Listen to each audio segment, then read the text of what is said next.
Alors nous sommes intervenus dans l'étude portant sur le tarif extérieur commun de la CEMAC. Nous avons essayé d'évaluer l'impact de ce tarif sur plusieurs secteurs économiques tels que le commerce, le bien-être des populations, les finances publiques et bien d'autres.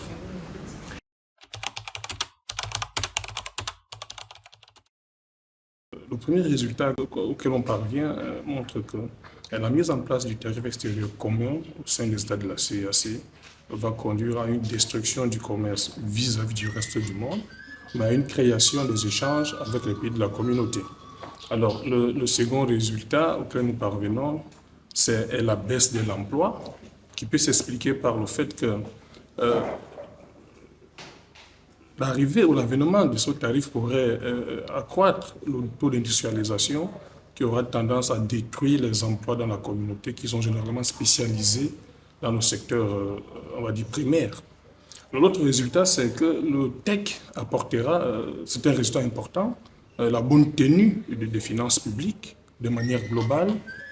en dehors de la RCA, tous les pays dont on avait les données appropriées pourraient connaître une augmentation de leurs recettes publiques à terme. Alors, un autre résultat important que j'aimerais relever ici, malheureusement, c'est l'impact négatif sur le bien-être, puisque globalement, on a détecté que la mise en place du TEC va augmenter le prix, qui va donc gréver le pouvoir de consommation des ménages. Mais des effets d'enchaînement et des effets dynamiques pourront faire qu'à terme, cette perte de bien-être soit compensée par des mécanismes que la communauté pourra bien développer et d'autres politiques d'accompagnement qui pourront soutenir les effets attendus du TEC.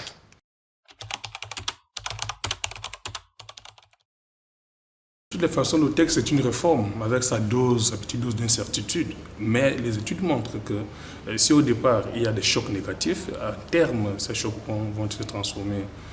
et pourront dégager des tendances positives qui pourront entraîner l'économie de la communauté vers la prospérité et le bonheur.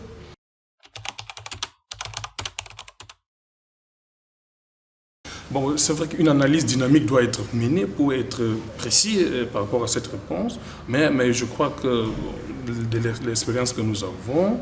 ça dépend des communautés et de comment les pays sont, on va dire, structurellement constitués. L'effet peut être immédiat, il peut être différé après quelques années, mais globalement, ce qui est important à analyser, c'est les effets de long terme.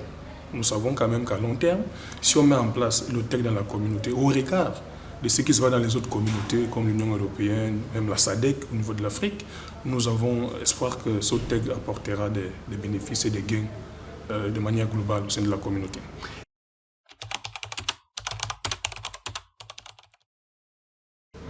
Bon, nous avons utilisé un modèle d'équilibre partiel qui est fondé sur des hypothèses, avec des hypothèses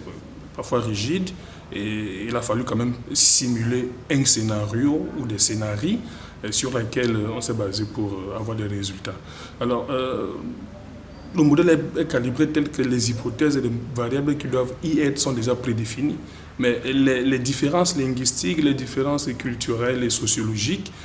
ont été mobilisées comme des éléments d'analyse pour justifier certains résultats. Mais dans la prise en compte du modèle de base, je peux vous avouer que ces éléments n'ont pas été pris en compte. Mais comme je l'ai dit, ils nous ont permis à mieux contextualiser les études, l'étude que nous avons menée,